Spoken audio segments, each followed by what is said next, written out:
राधे राधे, जय श्री कृष्णा। मैं सीमा सिंह आप सभी को सादर प्रणाम करती हूँ। एक बार आप भी मेरे साथ पुरुषोत्तम भगवान के नाम का जयकारा लगाइए। जय हो पुरुषोत्तम भगवान की जय।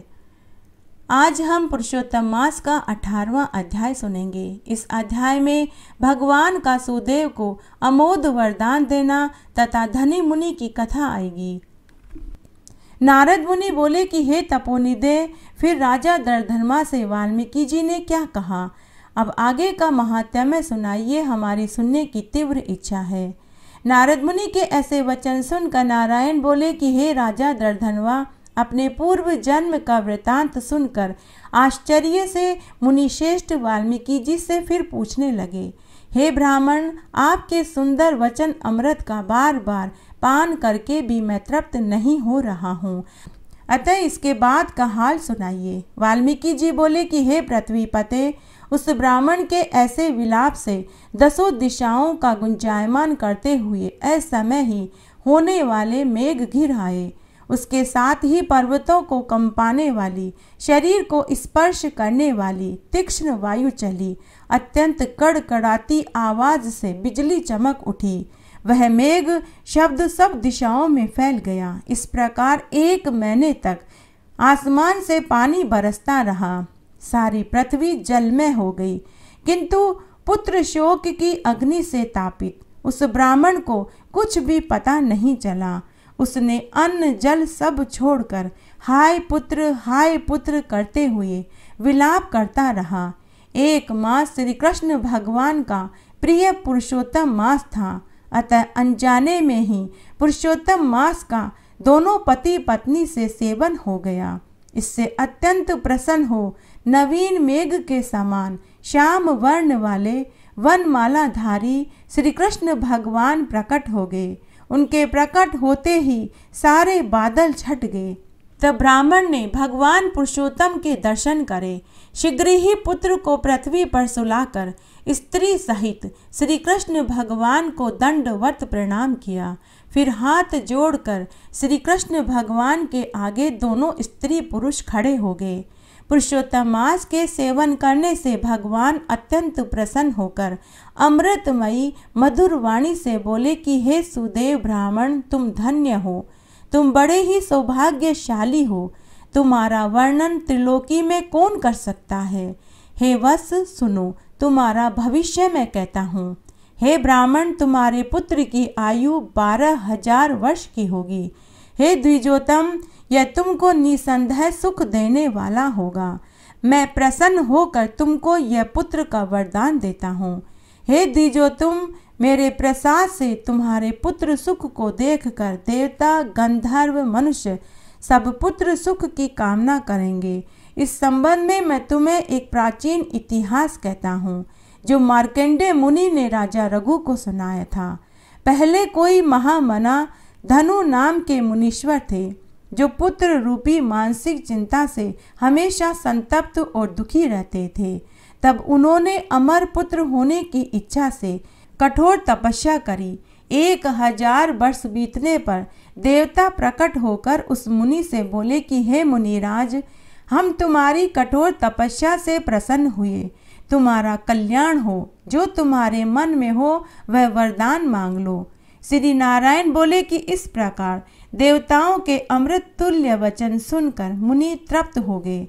मुनि ने बुद्धिशाली और अमर पुत्र मांगा। तब सब देवताओं ने मुनि से कहा कि हे मुनिवर, ऐसा तो पृथ्वी पर आज तक कोई नहीं हुआ जो अमर हुआ हो। मृत्यु तो निश्चित है। तब मुनि बोला कि अच्छा, फिर कोई निमित आयु वाला मुझे पुत्र का वरदान दो। तो देवता पुनः बोले कि हे मुनिवर, निमित आयु से तुम्हारा क्या प्रयोजन है, स्पष्ट करो। तब मुनि वापस बोले कि यह महापर्वत जब तक रहे तब तक आयु वाला मुझे पुत्र का वरदान दीजिए। तब देवताओं ने मुनि से कहा कि तथास्तु, ऐसा ही होगा। ऐसा कहकर इंद्र आदि सभी देवता स्वर्ग को चले गए। धनु मुनि के कुछ समय के बाद ही ऐसा ही एक पुत्र पैदा हुआ। उसका वह पुत्र चंद्रमा के समान दिन प्रतिदिन बढ़ने लगा। जब उनका पुत्र 16 वर्ष का हो गया तब मुनि ने एक दिन अपने पुत्र से कहा कि हे वत्स, कभी भी तुम मुनियों का अनादर मत करना। ऐसा उपदेश पाकर भी मुनि का पुत्र मुनियों का अपमान करने लगा। इस प्रकार निमित आयु के बल पर उत्पन्न वह ब्राह्मणों को सताने लगा। तब एक बार की बात है, अत्यंत क्रोधित महिष नाम के मुनि शालिग्राम भगवान का पूजन कर रहे थे।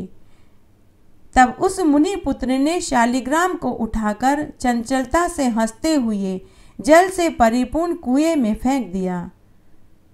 तब दूसरे प्रलय काल के रुद्र की भांति महिष मुनि को क्रोध आ गया और उन्होंने उस मुनि पुत्र को शाप दिया कि तू जा, अभी मर जा।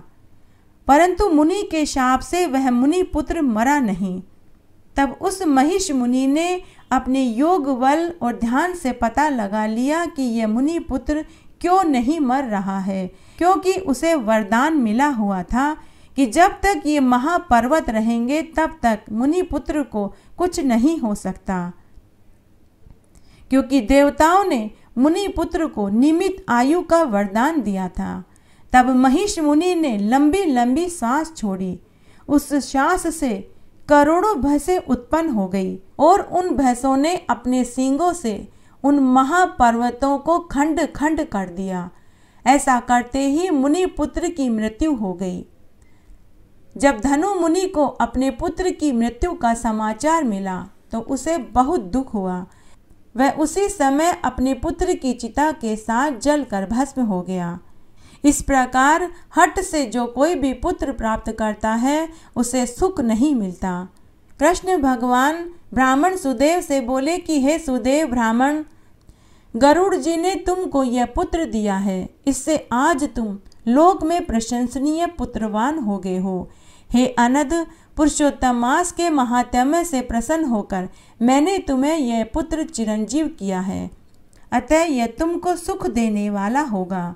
तुम सदा पुत्र सहित अतुल ग्रस्त आश्रम के सुखों को भोग कर अंत में ब्रह्मा के लोक को जाओगे और वहाँ देवताओं के वर्ष के गणना अनुसार 1000 वर्ष पर्यंत सुख भोग कर फिर पृथ्वी पर आकर तुम चक्रवर्ती राजा बनोगे।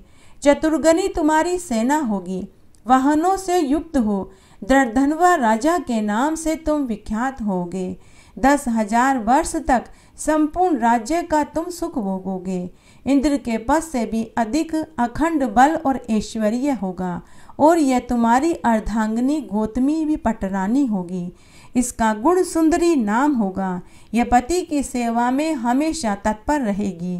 तुम्हारे 4 राजनीतिज्ञ बलशाली शूरवीर पुत्र होंगे और एक सुशीला नाम की अति सुंदर भाग्यवान कन्या होगी। तब तुम देवताओं और असुरों से भी दुर्लभ भोगों को भोगोगे।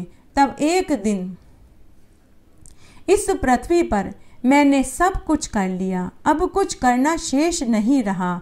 ऐसे अज्ञान से मोहित होकर अत्यंत दुस्तर संसार के विषयों में फंसकर संसार से उद्धार करने वाले मुझ विष्णु को जब तुम भूल जाओगे, तब हे विप्र, यही पुत्र उस समय वन में शुक बनकर अर्थात तोता बनकर बड़ के वृक्ष के ऊपर आकर बैठेगा और बार बार वैराग्य उत्पन्न करने वाला श्लोक तुम्हें सुनाएगा, जिससे तुमको ज्ञान प्राप्त होगा। तब तुम तोते का वाक्य सुनकर दुखित मन हो जाओगे और महल में चले जाओगे और चिंता के अथाह सागर में डूब जाओगे, अन्न जल का त्याग कर दोगे। तब हे भुसूर, वाल्मीकि मुनि आकर तुमको बोध कराएंगे, जिससे तुम्हारा सारा संशय दूर हो जाएगा और अपने इस शरीर को त्याग कर हरि के परम पद को स्त्री सहित प्राप्त करोगे। महाविष्णु के ऐसा कहते ही वह ब्राह्मण का पुत्र उठकर बैठ गया। सुदेव ब्राह्मण और उसकी पत्नी अपने पुत्र को जीवित देखकर महा आनंदित हुए और पुत्र को गले से लगा लिया। स्वर्गलोक से देवताओं ने उनके ऊपर फूलों की बरसात करी। उधर शुकदेव जी ने उन माता पिता और हरि को नमस्कार किया।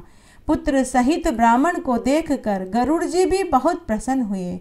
तब ब्राह्मण आश्चर्य युक्त हो श्री हरि को नमस्कार कर अपने हृदय जनित संदेह को दूर करने के लिए हाथ जोड़कर भव भय भंजन से आनंद सहित गदगद होकर बोला कि हे हरि, मैंने 4000 बरस तक निरंतर महा कठिन तप किया। वहाँ प्रकट होकर आपने मुझसे बड़े ही कठोर वचन कहे थे कि हे वत्स, तेरे भाग्य में सुख नहीं है, तेरे भाग्य में पुत्र नहीं है, विधाता ने तेरे साथ जन्म तक पुत्र नहीं लिखा। तो अब उन वचनों का उल्लंघन करने और मेरे मरे हुए पुत्र को जीवित करने का क्या कारण है? मैं इस कारण को आपके मुखारबिंद से जानना चाहता हूँ। कृपया करके आप मुझे पूरा विस्तार से बताइए।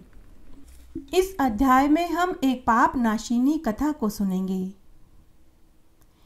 उत्तानपाद राजा का पुत्र राजकुमार उत्तम था, जो बड़ा ही बलवान और समदर्शी था। उसने विदुला नाम की स्त्री से विवाह किया और राजा रानी दोनों ही बड़े प्रेम से रहने लगे। एक दिन राजा ने वेश्या का नाच देखते हुए अधिक मदिरा पान कर लिया और मदिरा के नशे में रानी को भी मदिरा पीने के लिए कहा, किंतु रानी ने राजा के हाथ से मदिरा नहीं पी। इस पर राजा ने क्रोधित होकर सेवकों को आज्ञा दी कि इस रानी को निर्जन वन में छोड़ आओ, यह मेरी आज्ञा का पालन नहीं करती है। सेवक विवश हो गए। वे रानी को वन में छोड़ना नहीं चाहते थे, लेकिन राजा की आज्ञा का पालन अगर वे नहीं करते तो राजा उन्हें फांसी पर चढ़ा देते। तब सेवक दुखी होकर रानी को वन में छोड़ आए। दूसरे दिन राजा जब सोकर उठे तो उन्हें अपने रात वाली बात याद आई, तो उन्हें भी महान दुख हुआ, लेकिन उन्होंने दूसरा विवाह नहीं किया। प्रजा को पुत्र के समान पालने लगे। एक दिन एक ब्राह्मण राजा के पास आया और बोला कि हे महाराज, कोई मेरी पत्नी को हर कर ले गया। मैं उसके वियोग से बहुत दुखी हूँ, इसलिए अब आप ही मेरी पत्नी को ढूंढ कर लाइए। तब राजा ने कहा कि हे पंडित जी, मैं नहीं जानता कि आपकी पत्नी कौन है, किधर है और कहाँ गई। तब मैं आपकी पत्नी को कैसे ढूंढ कर ला सकता हूँ? तो ब्राह्मण ने कहा कि हे महाराज, आप प्रजा से छठा भाग लेकर हमारी रक्षा का वचन देते हो। मेरी स्त्री घर में सो रही थी, वहीं से कोई उसे हर कर ले गया। अब आपका कर्तव्य बनता है कि आप उसे कहीं से भी लाओ, परंतु ढूंढ कर मेरे पास लेकर आओ। तब राजा ने कहा कि मैंने तुम्हारी स्त्री को कभी नहीं देखा। वह कैसे स्वभाव की है, कैसे रूप रंग वाली है। तब ब्राह्मण ने कहा कि हे महाराज, यद्यपि मेरी पत्नी बड़ी ही कठोर वचन बोलने वाली, अति कुरूपा, काले रंग की, बड़ी ही कर्कशा है, परंतु महाराज मैं यह उसकी निंदा नहीं कर रहा। मैं उसके व्यक्तित्व को बता रहा हूँ ताकि आपको उसे ढूंढ कर लाने में मदद मिल सके, क्योंकि वह मेरी धर्म पत्नी और अर्धांगिनी है। राजा कहने लगा कि हे ब्राह्मण देव, जब तुम्हारी स्त्री इतनी कुरूप, इतने कुटिल स्वभाव की है, तो तुम उसे ही वापस क्यों लाना चाहते हो? मैं तुम्हारा बहुत सुंदर स्त्री से दूसरा विवाह करवा देता हूँ। तो ब्राह्मण क्रोधित होते हुए राजा से बोला कि हे महाराज, वह स्त्री मेरी धर्म कर्म की अर्धांगिनी है, उसकी रक्षा करना मेरा परम धर्म है। जो व्यक्ति अपनी स्त्री की रक्षा नहीं करता, उसे वर्ण संकर संतान पैदा होती है, उसके पिता नरक में दुख भोगते हैं। जो मनुष्य वेश्यागामी होता है, उसका कभी कल्याण नहीं होता। जो मनुष्य ऋतुकाल के पश्चात स्त्री से संभोग नहीं करता, उसके तिर 1 मास तक उसके रुधिर में लौटते हैं। ब्राह्मण के ऐसे वचन सुनकर राजा अपने शस्त्र लेकर रथ पर सवार होकर चारों दिशाओं में घूम घूम कर ब्राह्मण की पत्नी को खोजने लगा। कुछ दूर जाकर राजा को एक आश्रम दिखाई दिया। उस आश्रम में कुशा के आसन पर एक महान तपस्वी मुनि बैठे हुए थे। राजा उस ऋषि के आश्रम में पहुंचे। ऋषि ने राजा को देखकर भी न तो आदर सम्मान किया और न ही अर्घ्यपान दिया। ऋषि ने राजा से कहा कि हे राजन, तुम राजा उत्तानपाद के पुत्र हो, मगर तुम यहाँ क्यों और किस कारण आए हो? राजा कहने लगा कि हे मुनिवर, मेरे राज्य का एक ब्राह्मण है, उसकी पत्नी को कोई हर कर ले गया है। मैं उसी की खोज में इधर आया हूँ। परंतु हे मुनिवर, मुझे बड़ा आश्चर्य हो रहा है। आपने न तो मेरा आदर सम्मान किया और न ही अर्घ्यपान दिया और न ही कंदमूल फल खाने को दिया। इसका क्या कारण है? तब ऋषि ने उत्तर दिया कि हे राजन, तुम अर्ध योग्य होते हुए भी अर्घ्य के पात्र नहीं रहे, क्योंकि तुमने अपनी विवाहित निरपराध स्त्री को वन में त्याग दिया, जहां स्त्री का यह धर्म है कि वह अपने पति की तन मन से सेवा करे, उसकी आज्ञा का पालन करे। वहीं पति का भी यह धर्म बनता है कि वह अपनी पत्नी का मान सम्मान करे, उसकी रक्षा करे। जिस घर में स्त्रियों का मान होता है वहीं देवता वास करते हैं, किंतु जिस घर में स्त्रियों का अनादर होता है उसका कभी कल्याण नहीं होता। इतना सुनकर राजा लज्जा से भर गया और पूछने लगा कि हे भगवान, आप तो भूत भविष्य वर्तमान तीनों कालों के जानने वाले हो।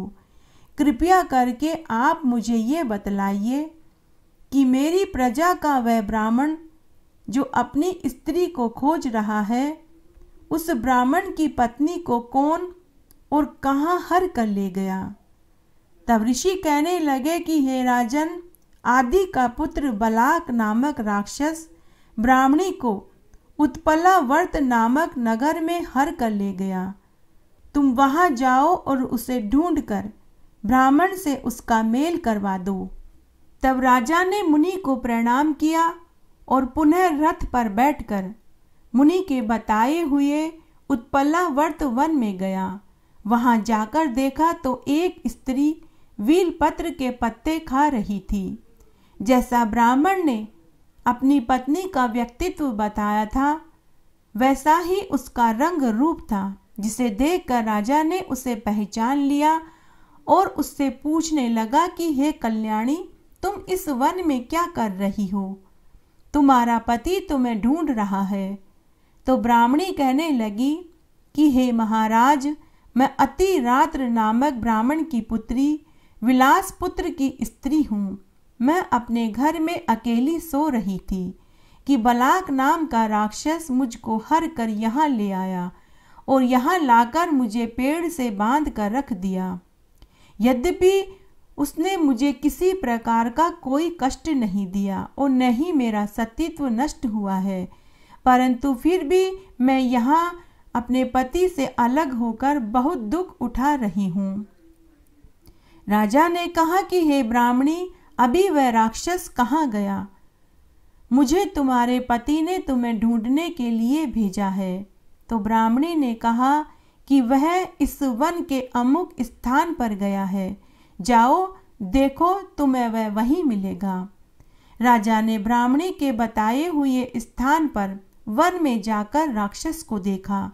राक्षस राजा को देखते ही राजा के चरणों में गिर पड़ा और कहने लगा कि हे महाराज, क्या आज्ञा है? मैं आपका कौन सा कार्य सिद्ध करूं? राजा ने कहा कि अरे निशाचर, तू उस ब्राह्मणी को यहाँ क्यों लेकर आया है? यदि तू उसको स्त्री बनाना चाहता है तो वह तो अत्यंत ही कुरूप और दुशीला है। यदि खाना चाहता है तो अलग बात है। तो राक्षस कहने लगा कि हे महाराज, मेरे घर में बहुत सी सुंदर सुंदर अप्सराएं हैं, उनको छोड़कर इस कुरूपा से भोग करने की तो मैं सोच भी नहीं सकता। और मैं तो शाकाहारी हूँ, मैं मांसाहारी नहीं हूँ। मैं तो केवल अपने पूर्व जन्म के पापों का प्रायश्चित कर रहा हूँ। इस ब्राह्मणी को हर कर लाने का कारण केवल यही है कि इसका पति राक्षसों को मारने का मंत्र जानता है। जब हम यज्ञ के अन्न को ग्रहण करने के लिए जाते हैं तो वह हमको मंत्र बोलकर भगा देता है। सब यज्ञों का वही ब्राह्मण आचार्य है। तो उस ब्राह्मण को दुखी करने के मकसद से ही मैंने उसकी स्त्री का हरण किया है, क्योंकि बिन स्त्री के पुरुष कर्म करने के योग्य नहीं रहता। ऐसा सुनकर राजा विचार करने लगा कि यह राक्षस भी मेरी निंदा कर रहा है। मुनि ने भी मुझे अर्ध के योग्य नहीं समझा और उस ब्राह्मण ने भी मेरी निंदा करी थी। तब राजा अपने मन में विचार कर ही रहा था कि राक्षस हाथ जोड़कर कहने लगा कि हे महाराज, अब आप प्रसन्नतापूर्वक मुझे जो आज्ञा देंगे मैं निश्चय ही उसका पालन करूँगा। राजा ने कहा कि अरे निशाचर, तुम उस ब्राह्मणी को उसके घर छोड़ कर आओ। जब कभी मैं तुम्हें याद करूं तो तुम मेरे पास आ जाना। राजा की आज्ञा पाकर राक्षस उसी क्षण ब्राह्मणी को लेकर उसके घर उसे छोड़ कर आ गया। अब राजा अपने मन में विचार करने लगा कि मैंने अपनी स्त्री को त्याग कर बहुत बड़ा पाप किया है। अब मैं कौन सा ऐसा पुण्य कार्य करूं जिससे कि मैं इस पाप से छूट जाऊं। राजा ऐसा विचार कर रथ में बैठकर पुनः उन्हीं मुनि के आश्रम में गए और प्रणाम करके उनके चरणों में बैठ गए और अपना कर्तव्य पूछने लगे। मुनि ने कहा कि हे राजन, पुरुष के लिए स्त्री धर्म, अर्थ, काम और मोक्ष को देने वाली होती है। उसके बिना पुरुष को इस लोक और परलोक में कभी सुख नहीं मिलता। स्त्री चाहे कैसी भी हो, कर्कशा, खोटे स्वभाव वाली, मूर्ख, रोगी, दरिद्री क्यों न हो, परंतु पति को उसका त्याग नहीं करना चाहिए। तब राजा कहने लगा कि हे महाराज, मैंने अपनी पतिव्रता स्त्री को बिना अपराध के ही त्याग दिया, अब मैं क्या करूं? तब मुनि ने कहा कि हे राजन, तुम्हारी स्त्री को शतपाक नामक नाग ने वन में घूमते हुए देखा तो वह उसे पाताल लोक में ले गया है। नाग की नंदा नाम की कन्या ने उसको अपने घर में छिपा रखा है। हे राजन, तुम्हारी स्त्री पाताल लोक में है। राजा यह बात सुनकर मुनि को प्रणाम करके वापस अपने नगर में आया। ब्राह्मण को स्त्री सहित देखकर राजा को परम आनंद की प्राप्ति हुई। महल में आकर राजा ने बलाक नामक राक्षस को याद किया। याद करते ही राक्षस तुरंत हाजिर हो गया और हाथ जोड़कर राजा से बोला कि हे महाराज, क्या आज्ञा है? बताइए, मैं आपका कौन सा कार्य सिद्ध करूं? तब राजा ने बलाक राक्षस से कहा कि पाताल लोक में मेरी स्त्री है, तुम उसे लाकर के दो। उसके बाद राक्षस पाताल लोक में गया और वहां से राजा की रानी को लाकर राजा को सौंप दिया। उसके बाद राजा रानी बड़े प्यार से रहकर धर्म का कार्य करने लगे। इस अध्याय में हम पुरुषोत्तम मास में दीपदान करने और भगवान के मंदिर में झाड़ू लगाने के महात्म्य को सुनेंगे। पहले चंद्रवंश में जयध्वज नाम का एक प्रभु भक्त एक राजा था, जो नित्य ही भगवान के मंदिर में जाकर स्वयं झाड़ू लगाता था और घी का दीपक जलाता था। तब आग्नेय नाम का एक राज पुरोहित उसको यह काम करके देखकर बड़े ही विस्मय के साथ एक दिन राजा से पूछने लगा कि हे महाराज, भगवान को प्रसन्न करने के लिए और भी अनेक भक्ति के मार्ग हैं, परंतु आपकी श्रद्धा भगवान के मंदिर में दीपक जलाने और झाड़ू लगाने से ही क्यों है? इसका क्या कारण है? मैं आपको बहुत दिनों से ऐसा काम करते हुए देख रहा हूँ। मेरे मन में यह सुनने की बड़ी जिज्ञासा है, तो कृपया करके आप मुझे इस महात्म्य को सुनाइए। तब राजा हाथ जोड़कर राजपुरोहित से बोले कि हे राजपुरोहित जी, इस संबंध में आप मेरे पूर्व जन्म की कथा को सुनिए। पूर्व जन्म की सभी बातों का स्मरण मुझे भगवान की कृपा से अब भी याद है। मैं आपको अपने पूर्व जन्म का इतिहास सुनाता हूँ। सत्ययुग में मनु के अंतर में वेद और वेदांग का जानने वाला एक ब्राह्मण था। वह विद्वान होते हुए भी बड़े खोटे कर्म करता था और बड़ा ही क्रूर स्वभाव का था। उसके इस कार्य को देखकर उसके भाई बंधुओं ने उसे घर से निकाल दिया। एक दिन वह भूखा प्यासा अति दुखित हो घूमता घूमता नर्मदा नदी के तट पर पहुंचा और फिर एक दिन वहीं पर उसके प्राण निकल गए। उसकी स्त्री भी बड़ी व्यभिचारिणी थी, इसलिए उसको भी भाई बंधुओं ने घर से निकाल दिया। उसके गर्भ से दंडकेतु नाम का एक महापापी मैं उत्पन्न हुआ। मुझे पैदा करके मेरी माँ भी मृत्यु को प्राप्त हो गई। मैं जंगल से कंद मूल फल खाकर अपनी भूख शांत करता था। जब मैं थोड़ा बड़ा हुआ तो मैं पशु पक्षियों की हत्या करके उन्हें मारकर खाने लगा। गलत संगत में पड़ने के कारण मैं मदिरा पीने लगा और जीव हत्याएं करने लगा और पर स्त्रीगामी भी हो गया। एक रात्रि को किसी दूसरी स्त्री के भोग करने की इच्छा से मैं एक वन में गया। उस वन में एक सूना विष्णु भगवान का मंदिर था। वहां जाकर मैंने कपड़े से साफ सफाई करी और झाड़ू लगाई और दीपक जलाया। उस मंदिर में दीपक जला हुआ देखकर गांव वालों ने समझा कि कोई चोर मंदिर में घुस गया है, तो उन्होंने मुझे और मेरे साथ वाली स्त्री को बहुत मारा। खून अधिक बह जाने के कारण मेरी और जिस स्त्री के साथ मैं व्यभिचार करने वाला था उसके भी प्राण निकल गए। तब भगवान के दूत सुंदर विमान लेकर हमें लेने आए। मुझे तो देवदूत देव विमान में बैठाकर स्वर्ग में ले गए, लेकिन जो मेरे साथ स्त्री थी उसको यमदूत मुकद्दरों से मारते हुए यमपुरी में ले गए।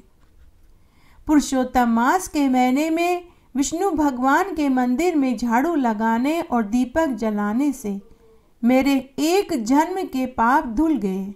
स्वर्ग में कई एक कल्प तक मैं सुख भोग कर उसी पुण्य के प्रताप से इस जन्म में चंद्रवंश का राजा बना। मुझे अपने पूर्व जन्म की सभी बातों का स्मरण है। जब मैंने भोग की इच्छा से मंदिर में झाड़ू लगाई, दीपक जलाया, तो इतना सुंदर फल मिला। यदि भक्ति और श्रद्धा से विष्णु भगवान के मंदिर में दीपक जलाया जाए, झाड़ू लगाई जाए, तो उसका कितना पुण्य फल मिलेगा। यही सोचकर मैं विष्णु भगवान के मंदिर में झाड़ू लगाता हूँ और दीपक जलाता हूँ। सूत जी कहते हैं कि भगवान का जो कोई भी व्यक्ति अगर अज्ञानतावश भी पुरुषोत्तम मास में पूजन कर लेता है तो उसको तुरंत मुक्ति मिल जाती है। यह शरीर, धन, भाई, बांधव सब नाशवान है। मृत्यु निकट खड़ी है, ऐसा सोचकर मनुष्य को सदैव भगवान की भक्ति में लगे रहना चाहिए। गंगा स्नान करना, अतिथि पूजन, यह सब तो सुलभ है, परंतु भगवान के चरणों में भक्ति कई जन्मों के पुण्य प्रताप से मिलती है। 84 लाख योनियों को पार करने के बाद मनुष्य योनि मिलती है। अगर व्यक्ति मनुष्य जन्म पाकर भी पुरुषोत्तम मास में स्नान, व्रत, दान पुण्य नहीं करता, विष्णु भगवान के मंदिर में घी का दीपक नहीं जलाता, तो उसकी देह व्यर्थ है। अतः मनुष्य को भगवान की भक्ति में सदा रत रहना चाहिए। जो लोग भगवान को प्राप्त होते हैं उन्हीं का मनुष्य जन्म सफल है।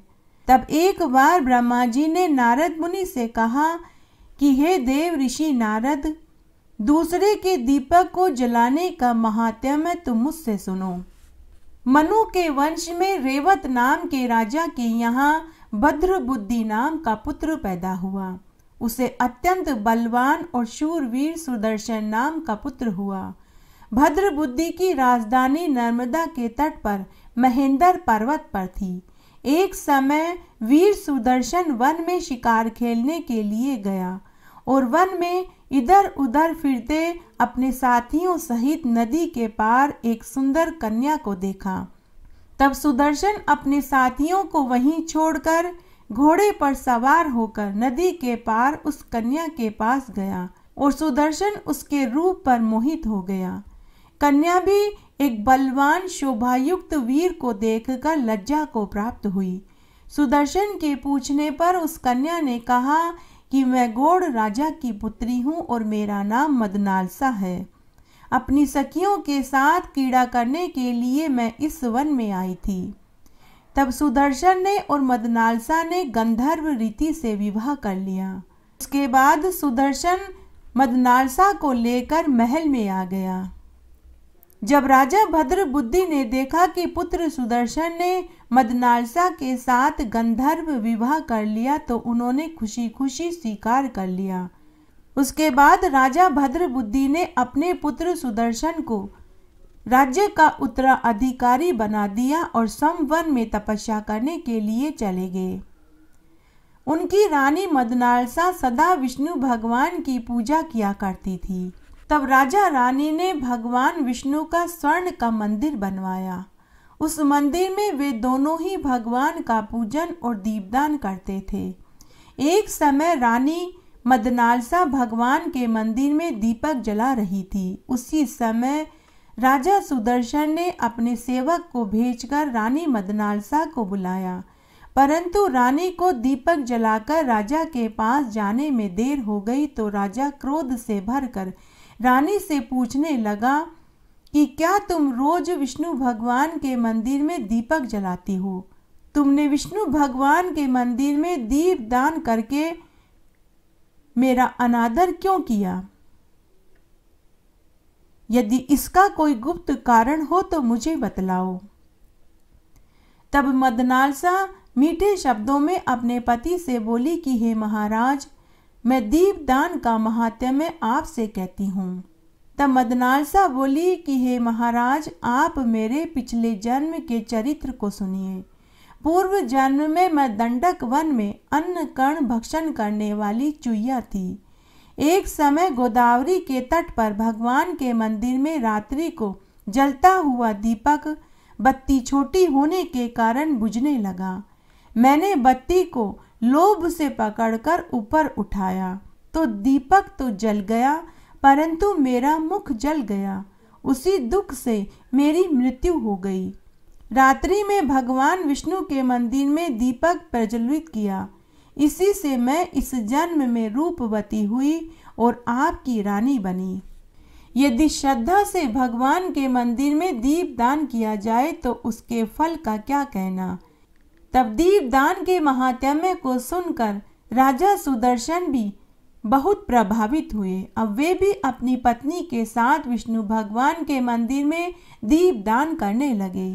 आइए अब हम पुरुषोत्तम भगवान की आरती सुनते हैं।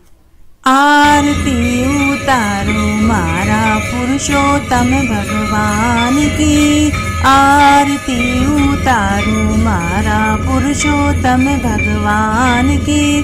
ठाकुर जी की सेवा में राम नाम बोलती, ठाकुर जी की सेवा में राम नाम बोलती। गाय की सेवा में मारे गोबर पानी बाड़ा में, गाय की सेवा में मारे गोबर पानी बाड़ा में। आरती उतारो मारा पुरुषोत्तम भगवान की, आरती उतारो मारा पुरुषोत्तम भगवान की।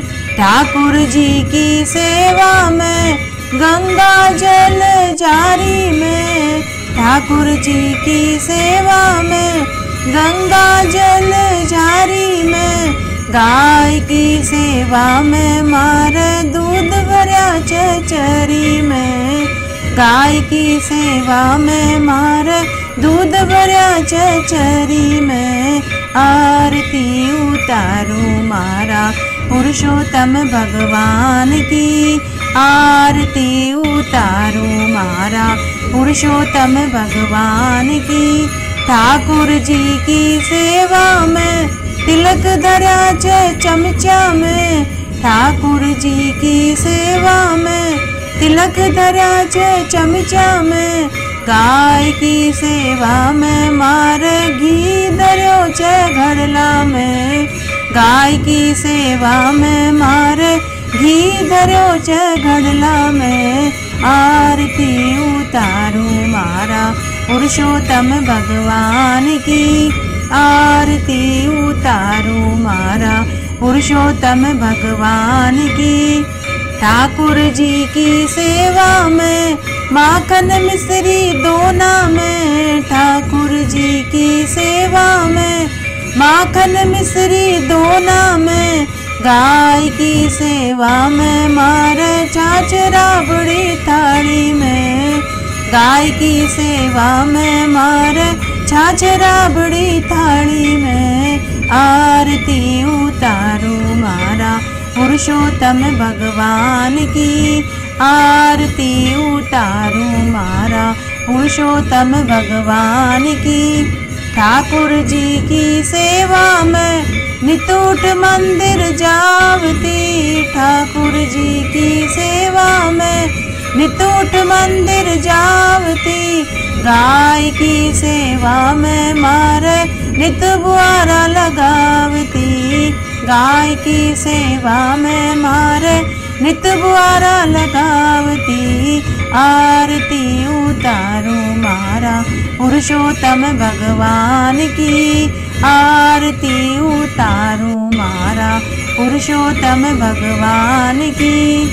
ठाकुर जी की सेवा में सखियाँ खड़ी छे मंदिर में, ठाकुर जी की सेवा में सखियाँ खड़ी छे मंदिर में, गाय की सेवा में मारे 7 ग्वाला आंगन में, गाय की सेवा में मारे 7 ग्वाला आंगन में, आरती उतारूं मारा पुरुषोत्तम भगवान की, आरती उतारूं मारा पुरुषोत्तम भगवान की।